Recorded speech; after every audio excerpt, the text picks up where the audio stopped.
ഒരു നല്ലൊരു സ്പൂൺ ബട്ടറാണ് കേട്ടോ ചേർക്കുന്നത്. നെയ്യാണ് യൂഷ്വലി ചേർക്കാറ്. എൻ്റെ കയ്യിൽ ഇപ്പം നെയ്യില്ല. ഞാൻ പക്ഷേ ബട്ടർ നല്ല ടേസ്റ്റാണ്. അൺസോൾട്ടഡ് ബട്ടറാണ് കേട്ടോ ഞാനിവിടെ ഉപയോഗിക്കുന്നത്.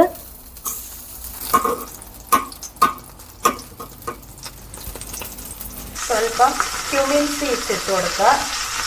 ഒരു മുളക് ചെറുതായി അരിഞ്ഞത്, പച്ചമുളക്, എന്നിട്ട് തക്കാളി ഫൈൻലി ചോപ്ഡ്. അന്ന് ഞാൻ ഈ തക്കാളിയും ചേർത്തിരുന്നില്ല കേട്ടോ, കാരണം അന്ന് അതുപോലും എൻ്റെ കയ്യിൽ ഇല്ലായിരുന്നു. അങ്ങനെ അതും, പിന്നെ കറിവേപ്പില. ഈ സമയത്ത് നമുക്ക് കൊറിയൻഡർ ലീവ്സ് കൂടെ ചേർക്കാം. എൻ്റെ കയ്യിൽ അതില്ല. ഈ സമയത്ത് തന്നെയാണ് നമുക്ക് വെളുത്തുള്ളി, ഉള്ളി ഒക്കെ ചേർക്കുന്നത് കേട്ടോ.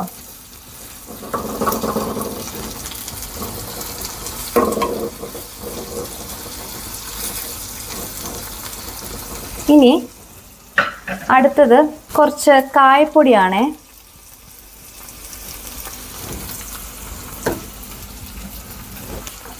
എന്നിട്ട് ചില്ലി പൗഡർ. ഞാനിവിടെ കാശ്മീരി ചില്ലി പൗഡറാണ് എടുക്കുന്നത്.